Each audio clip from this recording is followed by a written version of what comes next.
Hello everybody, welcome back to another video. Today I've got a little tutorial style video for you guys. I haven't done one of these in quite a while. I do make shorter versions of this kind of content, usually over on my Patreon, if that's something that is of interest to you guys. Just kind of little how I paint things or how I do things. I make little kind of content like that. I usually don't post it on here, but this is something I've been asked about a couple times, so I just thought I would make a quick little video here showing how I do the kind of dirty off-white that I do for my World Eaters. But of course you could use this for anything, whether it was White Scars or Eldar or any other army that you wanted to have kind of a dirty, roughed up white or off-white color scheme for, because I know white is a color a lot of people struggle with, and this is a pretty easy way of how I do it, and I think it looks pretty decent. Yeah, I've never heard anybody say that the way I do it looks bad, so yeah, I'll just go ahead and get into the video here. So first things first, we have a little slightly kit-bashed Khorne Berserker here.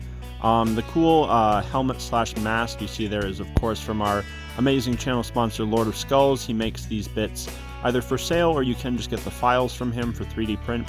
They're really cool. They add a lot to a World Eaters army. But so we've got my kit-bashed Berserker here. He's just primed black. That's just what I had. The color for prime doesn't matter too much, but I just usually go with black. That's just what I always work with.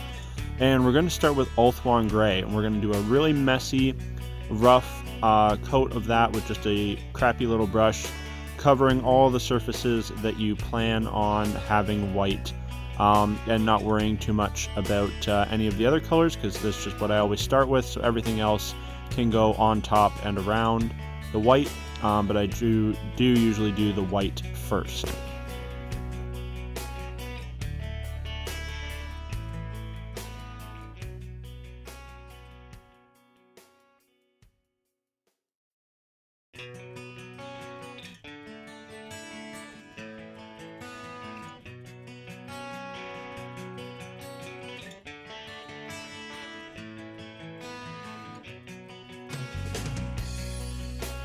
So once we have a full covering of all the parts that we want white, again, it's very rough, it's very messy, you can go ahead and start working on your second and probably third and maybe even fourth coats of this. And what I start doing now is, as you can see here, I kind of just start dabbing it on. And again, we're not worrying about it being overly neat and tidy, but now we want to start building up those colors more.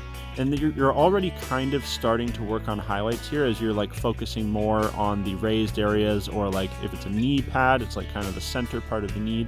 And you'll just kind of naturally, doing this like kind of dabbing method, you'll kind of create the very starting of like a shadow or like a slightly darker in the recesses or on the edges, as it'll just naturally pick up more on the raised parts or on the more exposed parts. And so you'll have to do a couple coats of this to get a good relatively smooth coating, or like a good like thick layer. Ulthuan Grey, I actually really like it as like an off-white paint, but you do need several coats to make it look decent. So now that we've got the full coating of Ulthuan Grey and our very like rough highlights started, we're going to go in with some White Scar. And I'm just going to hit the raised parts or the center parts. If you're doing like a shoulder pad, just kind of like near the top. For knees, kind of in the center and on the top. And yeah, just hitting those raised or more exposed areas of the armor. And again, we're keeping it fairly messy. And even in this case, sometimes I will mix in a little bit of the Ulthuan Grey just to help it like blend together better and really have like kind of a smooth transition. Like the whole armor is white, so like if you think of white and then you think of like the edge of a white car, it doesn't really look that much whiter than the rest of it, but just that little bit more is more than enough, especially when we're going to be then like dirtying this up right after. And it's not like those highlights are going to like really stand out like you do want on some armors, but they'll just be there and they'll just kind of naturally like draw the eye to those areas.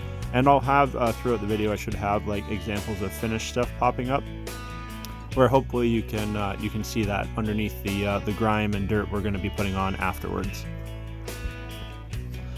Now it's time for everybody's favorite wash in the entire world. It is the mighty Nuln Oil.